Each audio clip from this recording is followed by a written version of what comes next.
अब देखो हम लोग आज स्टार्ट करते हैं। तो सबसे पहले हम लोग यहाँ पर देखेंगे ना आज कि हमारा जो 21 सितंबर को जो हमारा जो अभी जो फिजिक्स की एग्जाम जो होगी, ठीक है, उस पर हमें क्या तैयारी करनी है, स्कूल के लिए कैसे तैयारी करनी है। तो पहले मैं तुमको वो बताया।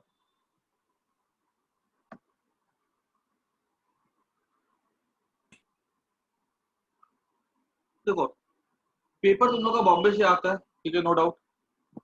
लेकिन कुछ क्वेश्चन ऐसे हैं ना जो बहुत इंपॉर्टेंट होते हैं, ठीक है, वो मैं स्कूल में भी बताता हूँ, मैं यहाँ पर भी बताता हूँ, ठीक है, जो क्वेश्चन तुमको तैयार पक्का पक्की करने ही चाहिए, ठीक है। जैसे कि अगर हमसे कुछ देखो कुछ क्वेश्चन है, जैसे कि जो मैं क्वेश्चन लिख रहा हूँ ना बोर्ड पे, ये क्वेश्चन तुम लोग अपनी कॉपी में लिखोगे, ठीक है, और मुझे आंसर लिख करके भेजोगे, ठीक है। एंड ये क्वेश्चंस तुम अपने टर्म एग्जाम के प्रिपरेशन के लिए, जो अभी तुम्हारे स्कूल में एग्जाम होगी ना, उसके लिए तुमको सबसे पहले ये प्रिपेयर करना, ठीक है। फर्स्ट क्वेश्चन,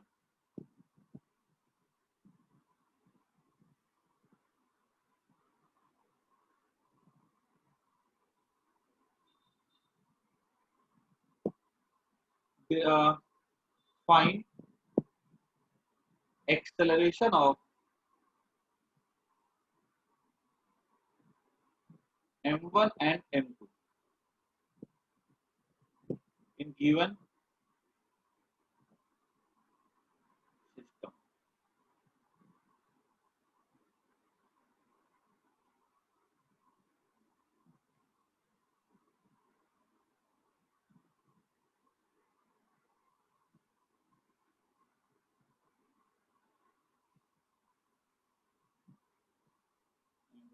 ठीक है, तुमको इसके m1 m2 का है। This is purely for your term exam. मैं पढ़ाता सब कुछ हूँ, बोर्ड का भी पढ़ाता हूँ, एंट्रेंस का भी, लेकिन हमारा मैं कुछ सेपरेट कर देता हूँ ताकि बच्चों को जब तुम टर्म एग्जाम के लिए तैयारी करो तो एक रात में पहले तुमको इतना पढ़ के जाना, ठीक है। ये आई थिंक सबको पता भी है कैसे हम लोग कर रहे थे।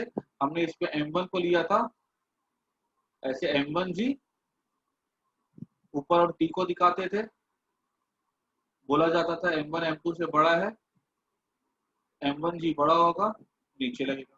फिर हम m2 जी का बनाते थे fbd, फिर हम t को ऊपर दिखाते थे, ठीक है, और इसका हम एक्सेलरेशन दिखाते थे। हल्का था ये ऊपर जाता था। फिर हम इक्वेशन लिखते थे और सॉल्व करते थे, ठीक है। ये पूरा तुम्हारे नोटबुक पे किया हुआ है, इसको अच्छे से देख लेना। Second question, give the importance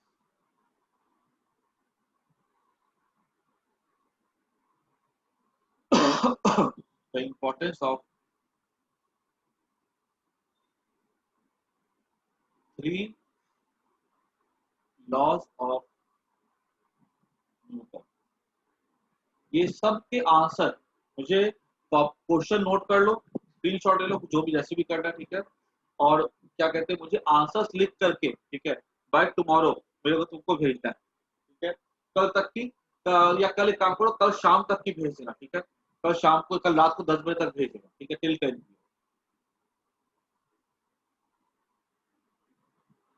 तुमको ये आंसर लिख के भेजना। ये वाला क्वेश्चन रहेगा, मान लो 3 मार्क का या 4 मार्क का भी रह सकता है। ये वाला क्वेश्चन रहेगा 3 मार्क का, ठीक है।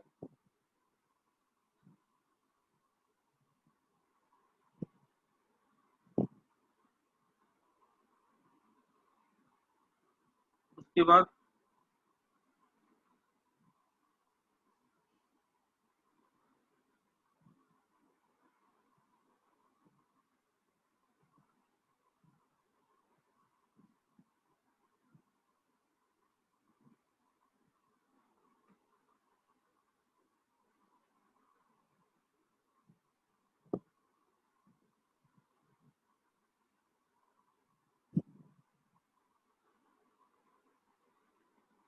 कल थोड़ी है टर्म एग्जाम, कब से एग्जाम स्टार्ट हो रही है? 21। हाँ तो पक्का। अच्छा समर तुम्हारी है क्या? हाँ तो कोई दिक्कत नहीं, तुम तैयारी भी कर लो साथ में अगर। इनके रायन में इनकी एग्जाम है। अब उसके बाद सेकंड क्वेश्चन लिखो।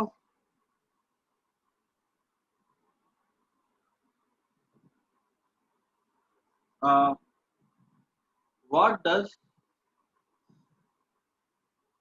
Friction do? तो आंसर है friction opposes relative motion at point of contact. ठीक है, उसके बाद what is angle of repose? ठीक है, राइट रिलेशन बिटवीन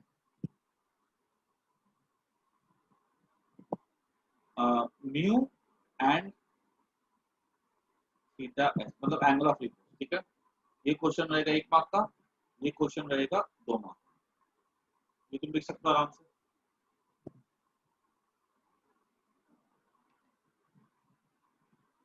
उसके बाद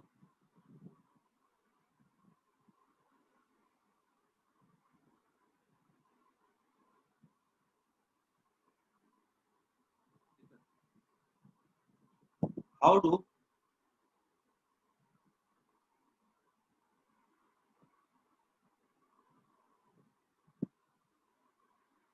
क्वेश्चन होगा एक्सप्लेन टर्निंग ऑफ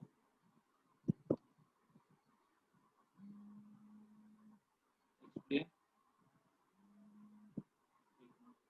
हेलो, हाँ, हेलो, हेलो, हाँ बोलिए। मैं अभी नहीं बात की, मैं तो पढ़ा रहा हूँ। मैं तो लेट से जाऊंगा, 2 बार 1:30 2 बजे जाऊंगा, 5 बजे बात करूंगा। उसके बाद एक्सप्लेन टर्निंग ऑफ बाइसाइकिल या कार ऑन रफ रोड। ठीक है, तो यहाँ पे सीधे बोल सकते हो कि इट टर्न बिकॉज, अगर ये 1 मार्क का क्वेश्चन है, ठीक है, या ये 3 मार्क का दे सकते हैं। ठीक है, अब अगर 1 मार्क का है तो बस इतना लिख कर के आओगे, friction force provides the necessary centripetal force, बस। ठीक है, अगर 1 मार्क का। और अगर 3 मार्क का अगर आता है तो लिख के आओगे friction force provided necessary centripetal force. और वो जो इक्वेशन था ना, बीम मैक्स वाला जो मैंने करवाया था, root over mu r g, ठीक है, जो निकलवाया था मैंने, ये वाला वहां पे डेरिवेशन कर दिया। ठीक है, 6th वाला।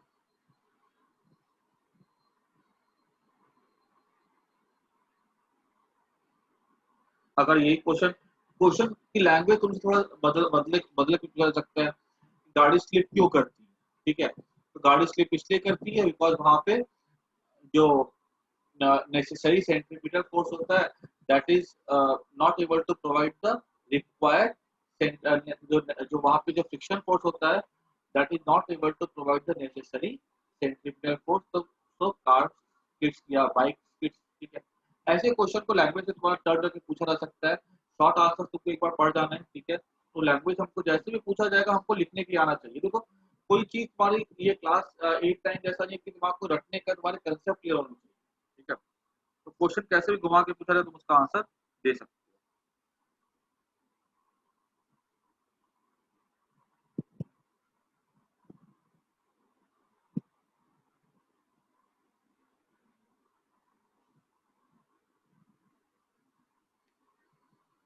उसके बाद डिराइव एक्सप्रेशन या फ्रिक्शन से तुम एक क्वेश्चन और ले लो।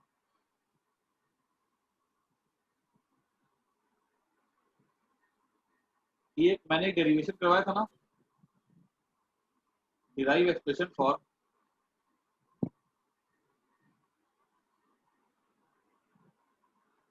Minimum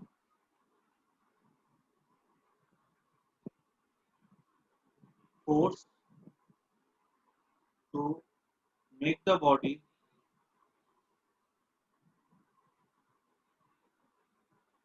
move down on an incline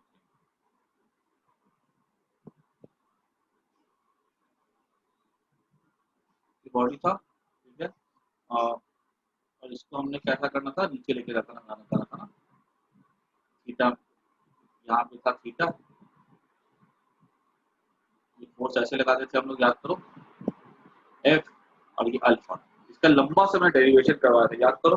पहले नॉर्मल फोर्स भी कैसे आता था, उसमें पूरा का पूरा मैंने बारीकी से सब कुछ करवाया था, तो वो वाला डेरिवेशन जो तुम लोग को अच्छे से कर जाए। इसका आंसर भी लिख करके मेरे को भेजोगे। ये क्वेश्चन रहेगा, अगर आता है तो 4 या 5 मार्क का रहेगा।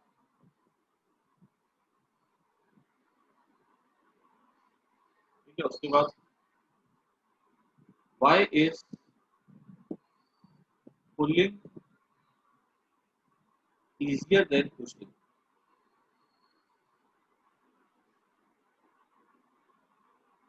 ठीक है, ये वाला भी मैंने करवाया था, ये वाला क्वेश्चन रहेगा 2 मार्क। मार्क्स मैं इसलिए बता रहा हूँ ताकि तुमको मार्क्स से ये आइडिया मिल जाए कि तुम्हारे आंसर का लेंथ कैसा होना चाहिए। कभी कभी एक ही क्वेश्चन का आंसर हम लंबा भी ले सकते हैं, छोटा भी ले सकते हैं। ठीक है, तो अपने को आइडिया मिलता है इससे। अब जैसे अगर मान लो ये push wise pulling easier than pushing, अगर 1 मार्क का होता तो मैं सीधे से ऐसा लिख देता, in pulling normal force is less, तो friction is less, therefore pulling is easy. ठीक है, लेकिन अगर 2 मार्क का आता है तो मुझे वहां पे उसका वो मैथमेटिकल एक्सप्रेशन लिख करके दिखाना पड़ेगा कि माइनस एम जी है कि प्लस एम जी है। ठीक है, किसी को कोई भी डाउट हो तो इससे पूछ लो, सब करवाया हुआ मैंने वैसे तो।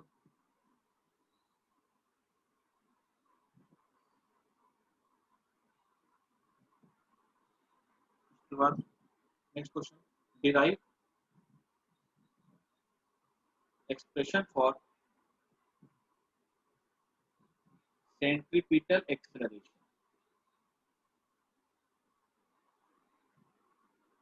जब ये वाला क्वेश्चन आएगा 3 या 4 मार्क का अगर आएगा, वो पूरा का पूरा लिख करके आना पड़ेगा। ठीक है, वहां पे इसका मतलब कि वहां पे हम डायरेक्शन कैसे देखते हैं, फिर हम वहां पे वैल्यू कैसे निकालते हैं। तो हमको दो, इस पे सेंटीमीटर एक्सीलरेशन के 2 पार्ट है, एक डायरेक्शन वाला है और एक वैल्यू वाला है। तो तुमको वैल्यू भी निकालनी होगी, डायरेक्शन भी निकालना होगा, दोनों यहाँ पर। और ये वाला जो है ना, बहुत इंपॉर्टेंट क्वेश्चन है, क्योंकि हमारे डेरिवेशन में ये one of the most important question है।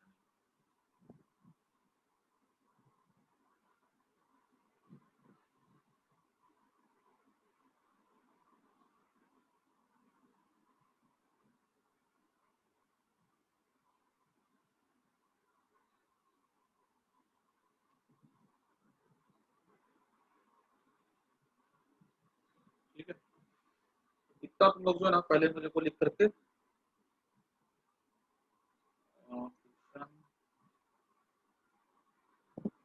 इतना मेरे को पहले ना तुम लोग कल लिख करके ये जितना मैंने दिया है ना, पहले मुझे इतना तुम लोग लिख करके, ये 8 सवाल है। ठीक है, कल जल्दी से जल्दी मेरे को भेज देना। ठीक है, उसके बाद फिर हम लोग आगे ये मैंने तुम लोग को दी थी फर्स्ट 3 चैप्टर्स की जो मैंने पढ़ाया है अभी तक। ठीक है, आगे थोड़ा पढ़ाना बाकी है, जैसे जैसे वो पढ़ाऊंगा मैं तुमको। कल जो है ना, कल कुछ क्वेश्चंस और दूंगा मैं तुमको। ठीक है, रिलेटेड टू सर्कुलर मोशंस, कल इतना लिख लेना। और क्या पढ़ करना तुमको इसके अलावा, वेरी शॉर्ट आंसर। ठीक है, 1 मार्क वाले जो तुम्हारे टेक्स्ट बुक है ना, ठीक है, उसको अच्छे से पढ़ो, क्योंकि उसपे से 8 क्वेश्चन आएंगे। ठीक है, अपने 4 चैप्टर में, तो 1 मार्क वाले तुमको वहां से पढ़ना है। ठीक है, इतना खाली कर सकते हैं। ठीक है, अच्छा, कल जो मैंने तुम लोग का जो टेस्ट लिया था ना, कि मैं स्क्रीन शॉट से लेके मैं सारे पेरेंट को मार्क्स भेज दूंगा, और एक बार ना मैं पेपर डिस्कस कर लेता हूँ।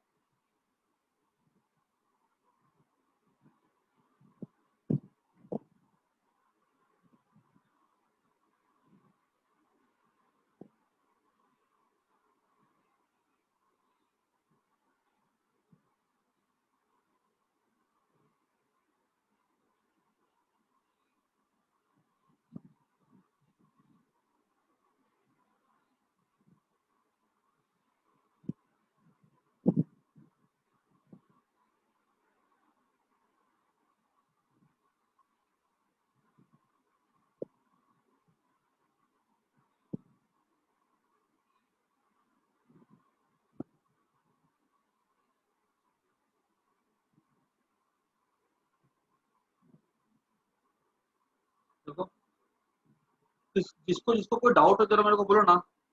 हाँ, तुम लोगों ने तो पेपर का अटेंड किया था, ठीक है, कौन सा बताओ मैं। किसी को डाउट है तो पूछो उसमें। तुम्हारे अभी भी देखो, तुम्हारे मोबाइल में वो ऐप तो खुल ही रहा होगा, ठीक है, और उसमें से जिसको जिसको जो डाउट है ना पूछे चले जाओ।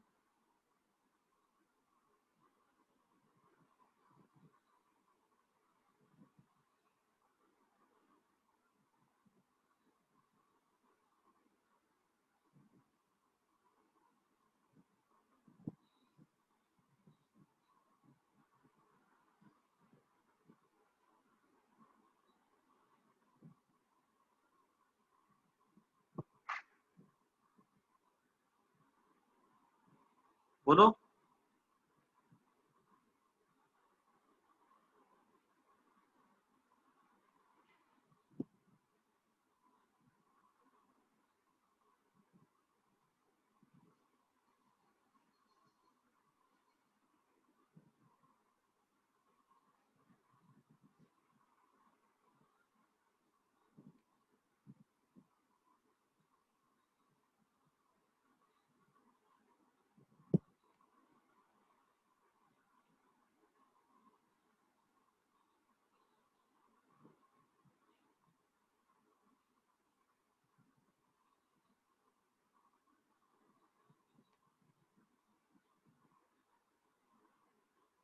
किसी को जो जो डाउट से बताओ तो मेरे को एक बार।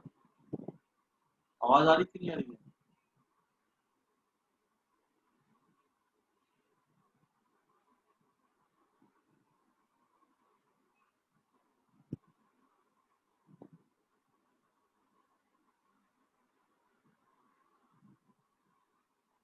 तो तुम लोग एक काम करना, अगर नहीं तुमको समझ में भी आ रहा है, तुम ना मेरे को इसके ये भेज देना, ठीक है, क्या क्या तुम्हारे डाउट्स है, ठीक है, तो मैं उसको मुझे फोन पे भेज देना, सर ये क्वेश्चन के डाउट्स है मेरे, तो मैं तुमको ना उसके अकॉर्डिंग को डाउट क्लियर कर दूंगा, ठीक है। अभी अपने आगे करते हैं। कोई बात नहीं रचित, अभी छोड़ दो, ठीक है, मेरे को क्या करना, तुम लोग वो ले करके ना, ठीक है सर, उस पर स्क्रीनशॉट नहीं ले सकते हम लोग, तुम मुझे खाली क्वेश्चन नंबर भेज देना, ठीक है, या मेरे को आइडिया लिख देना कि प्रोजेक्टाइल रेंज वाला 400 मीटर वाला ऐसे करके, तो मैं जो भी डाउट्स है ना वो तुम लोग क्लियर कर दूँ। अभी मैं आगे तुम लोग को पढ़ा देता हूँ।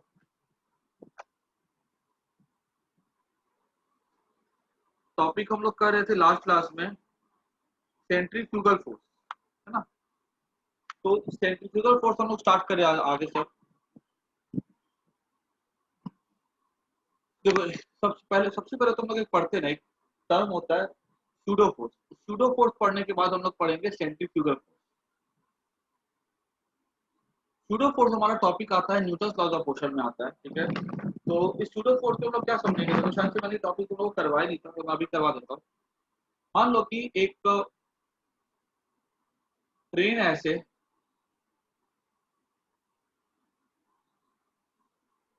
ये ट्रेन चल रही है और यहाँ पर एक आदमी बैठा हुआ है,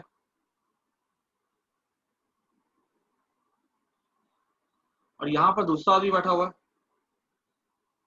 यहाँ पे मान लो बैठा हुआ है ऐसे खड़ा हुआ,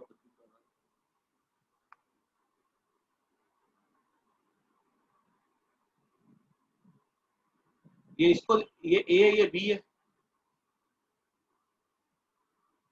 ये इसको देखता है,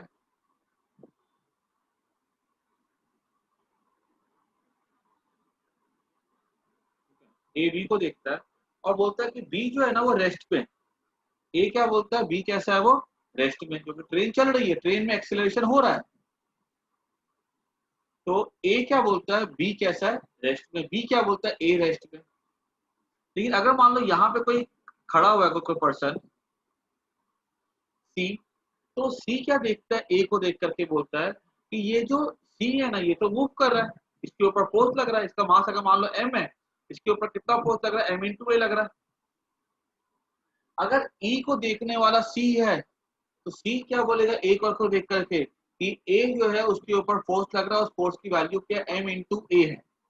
लेकिन जब वही सी को, वही ए को जब बी देखता है, तो बी बोलता है कि इस ए के ऊपर किसी भी तरह का कोई भी फोर्स नहीं लग रहा है, क्योंकि बी तो ए को देख, बी ए को देख करके बोलता है ये ए तो रेस्ट में है। अब यहाँ पर दो अलग अलग बातें कैसे हो सकती हैं? सी बोलता है फोर्स लग रहा है, बी बोलता है फोर्स नहीं लग रहा है। अरे एक ही आदमी के ऊपर कैसे दो बातें हो सकती है कि फोर्स लग भी रहा है और नहीं भी लग रहा है? आई बात समझ में? और अगर मान लो, अगर हमने बोला कि चलो मान लेते हैं ए के ऊपर फोर्स नहीं लग रहा है, ठीक है, नहीं लग रहा है फोर्स, तो फिर ये आगे कैसे बढ़ रहा है, ये इसको कैसे एक्सलेट करते हुए देख रहे हैं। अगर तुम बोलो कि लग रहा है, ठीक है, लग रहा है फोर्स, तब तो ये एक्सेलेरेट करना चाहिए, लेकिन ये तो बोलता मूव नहीं कर रहा है। मतलब कितना कॉन्ट्राडिक्शन हो रहा है यहाँ पे। इस तरह की प्रॉब्लम को, या हम लोग बोलते हैं कि यहाँ पे ये जो ट्रेन जो है ना, ठीक है, ये एक एक्सेलरेट कर रही है, और ये जो ट्रेन है ना, this is called as a bad frame और नॉन इनर्शियल फ्रेम, ठीक है। मतलब ये हुआ कि यहाँ पर हमने पहली चीज सीखी कि ये आदमी, और ये आदमी बी और सी दोनों अलग अलग जगह पे, एक ट्रेन में है और एक ट्रेन के बाहर में। हम ऐसा बोल सकते हैं कि there are two types of frame.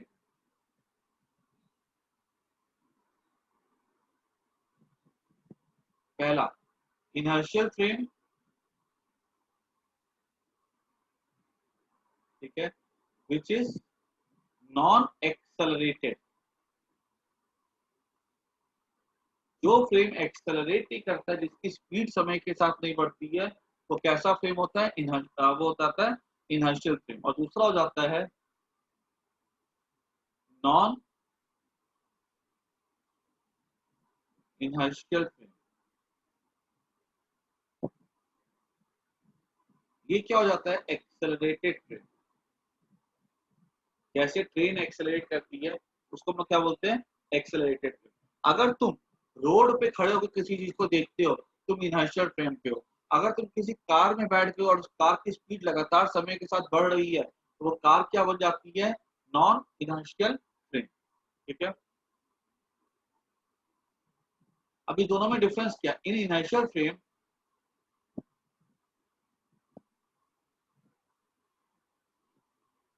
Newton's laws of motion are applicable, ठीक है। इन नॉन इनर्शियल फ्रेम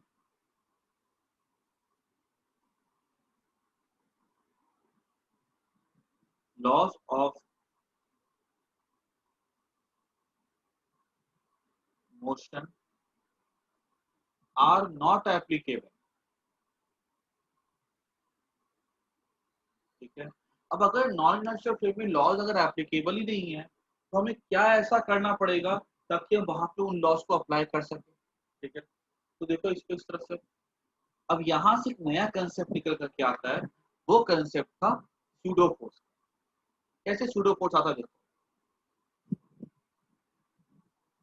फिर से एक नया एग्जांपल लेते हैं हम लोग। मान लो एक लिफ्ट है, ठीक है। इस यहाँ पे लिफ्ट में ना एक आदमी खड़ा हुआ है, लिफ्ट ऊपर जा रही है एक्सेलरेशन ए के साथ। एक आदमी ग्राउंड पे खड़ा हुआ है, ठीक है। यहाँ पर एक ब्लॉक है, ठीक है। ये आदमी क्या बोलता है कि ये ब्लॉक, जब ये आदमी देखता है, ठीक है, इस ब्लॉक को, और बोलता है अरे ये ब्लॉक तो रेस्ट में है। ये वाला बोलता है कि नहीं, बी वाला बोलता है लिफ्ट ऊपर जा रही है। ए बोलता है ब्लॉक रेस्ट में, बी बोलता है नहीं ब्लॉक तो मूव कर रहा है, ठीक है, मैं देख रहा हूँ ब्लॉक को ऊपर जाते हुए। लेकिन ए जब भी देखता है ब्लॉक को, ए बोलता है नहीं ब्लॉक तो रेस्ट में। तुम अगर लिफ्ट पे खड़े हो, तुम्हारे सामने कोई खड़ा हुआ है, तुम बोलोगे वो पर्सन रेस्ट पे, ठीक है। लेकिन अगर कोई बाहर से, वो ट्रांसपेरेंट लिफ्ट है, तो बाहर से खड़ा होकर देखिए, बोले नहीं ये तो आदमी ऊपर जा रहा है। अब यहाँ पे इसको प्रॉब्लम को कैसे सॉल्व किया गया देखो। अगर मैंने एफबीडी ड्रॉ किया ना, ठीक है, इस ब्लॉक का, तो इस ब्लॉक का एफबीडी कुछ ऐसा बनेगा। एक तो लगा फोर्स mg नीचे की तरफ, और एक लगा n ऊपर की तरफ। ब्लॉक ऊपर जा रहा है तो एक्सेलेरेशन किधर होगा? ऊपर की तरफ होगा। अब अगर यहाँ पे एक्सेलेरेशन ऊपर की तरफ हो रहा है, तो हम क्या बोल सकते हैं कि n minus m g equal to m a, n equal to m g plus m a. ये कौन बोलता है इक्वेशन? ये बोलता है पर्सन बी, ठीक है, ऐसा बोला, तो n equal to f g plus m. लेकिन जब a देखेगा ना तो a क्या बोलेगा, a बोलेगा n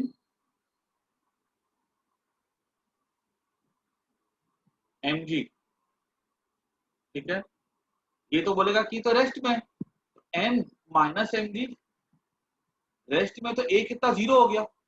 तो देखो दो अलग अलग इक्वेशन कैसी बन सकती है एक ही बॉडी की, समझो इस चीज को ध्यान से। तो यहाँ पर पता है फिर एक बोला गया कि एक काम करो, अगर हम होते नॉन इनर्शियल फ्रेम में, ठीक है, नॉन इनर्शियल फ्रेम में अगर हम होते हैं तो ये जो हमारे जो दो इक्वेशन के जो उल्टे पुल्टे हो रहे ना, उसको सही करने के लिए हमें क्या करना पड़ेगा, हमें वहां पे एक नया सा फोर्स अप्लाई करना पड़ेगा, उस फोर्स को हम बोलेंगे स्यूडो फोर्स, ठीक है।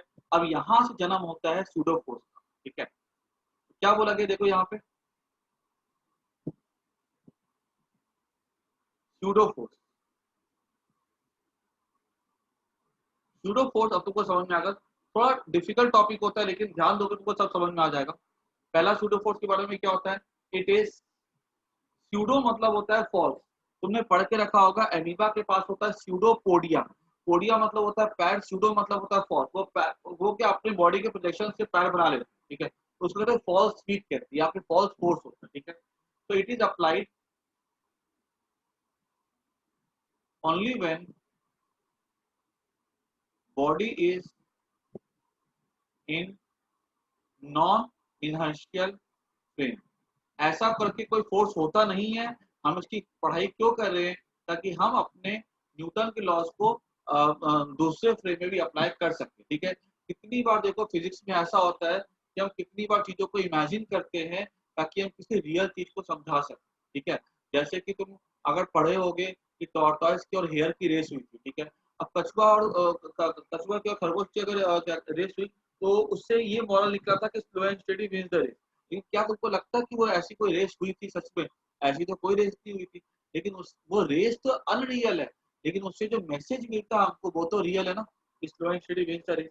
इन द सेम वे फिजिक्स में, केमिस्ट्री में, ज्योग्राफी में बहुत जगह ऐसी थ्योरी होती है जो कि क्या कहते हैं उस थ्योरी का वो जो थ्योरी होती है ना, ठीक है, उस थ्योरी का कोई वो रियल नहीं होती, लेकिन उससे हम लोग वो होती थ्योरी इमेजिनरी, लेकिन उससे हम लोग रियल चीज को समझ सकते हैं, अपनी सॉल्व कर सकते हैं, ठीक है। It is applied when body is in non inertial frame. तो सेकंड पॉइंट करो, it is non real force.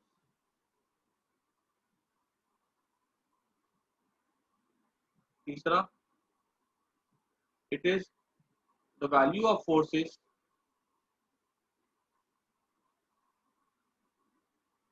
ये पॉइंट याद रखना तुमको, ठीक है, is m into a, where m is mass of body, a is acceleration of frame। चौथा, the direction of force is opposite to that of the acceleration of observer, ठीक है। देखो अब मैं तुमको यही चीज समझाता हूँ, तुमको अच्छे से समझ में आएगी। लिफ्ट है, ठीक है, ये आदमी अंदर बैठा हुआ है, ये ए है, पहले हमने क्या इक्वेशन निकाला था, n minus m g equal to m a, ठीक है। ये अगर मान लो ये ब्लॉक है, अगर तो ब्लॉक पे अगर मैं देखूँ ना ध्यान से तो कौन सा फोर्स लग रहा है, एक तो mg लग रहा है, एक n लग रहा है, अच्छा, और यहाँ पे इस ब्लॉक के ऊपर और क्या लगेगा, ये आदमी ऊपर एक्सेलेरेट कर रहा है। अब ये आदमी क्योंकि इसमें नए फ्रेम में, एक्सेलरेटिंग फ्रेम में, तो ये क्या करेगा, बॉक्स पे एक और अप्लाई करेगा फोर्स एम ए, ठीक है। ये जो एम ए होता है ना, this is called pseudo force, ठीक है। ये एम ए क्या हो गया, सूडो फोर्स, जहाँ पे एम क्या बॉडी का मास, इसका मास, और ए क्या एक्सेलरेशन ऑफ द ऑब्जर्वर, और डायरेक्शन देखो ऊपर जा रहा तो फोर्स इधर लगा है नीचे हमने। अब ये क्या बोलता है कि आदमी रेस्ट पे, तो इसने एक अलग से एक एक्स्ट्रा फोर्स लगाया, ठीक है। अब देखो रेस्ट पे तो एन ऊपर लगा, minus m g minus m a equal to 0, तो एन कितना हो जाएगा एम जी प्लस, ठीक है। यहाँ पे क्या हो जाएगा n equal to m g plus, देखो तो ये चीजें सेम आ रही कि नहीं आ रही है, क्लियर हुआ कि नहीं हुआ सबको? Yes sir. ठीक है। अभी देखो आ,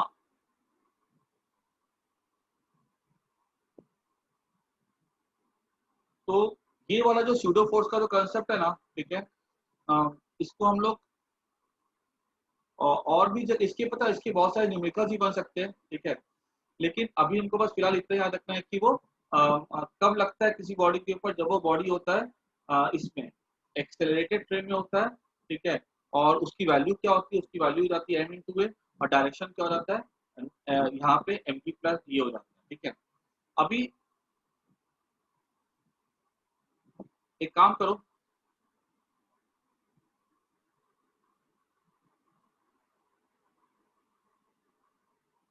ये एक ब्लॉक है,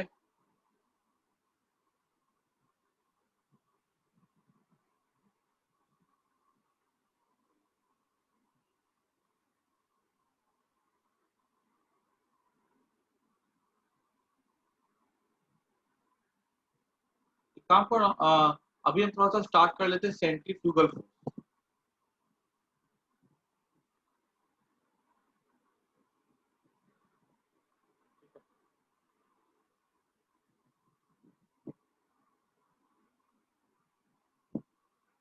सेंट्रीफ्यूगल फोर्स के बारे में पढ़ते हैं मतलब, तो चलो पहले तो मैं तुमको एक बार फिर से बोल लेता हूँ, स्यूडो फोर्स क्या होता है। स्यूडो फोर्स एक इमेजिनरी फोर्स होता है, उसको हम किसी बॉडी पे कब लगाते हैं, जब ऑब्जर्वर कौन से फ्रेम में होता है, वो अगर नॉन इनर्शियल फ्रेम में होता है।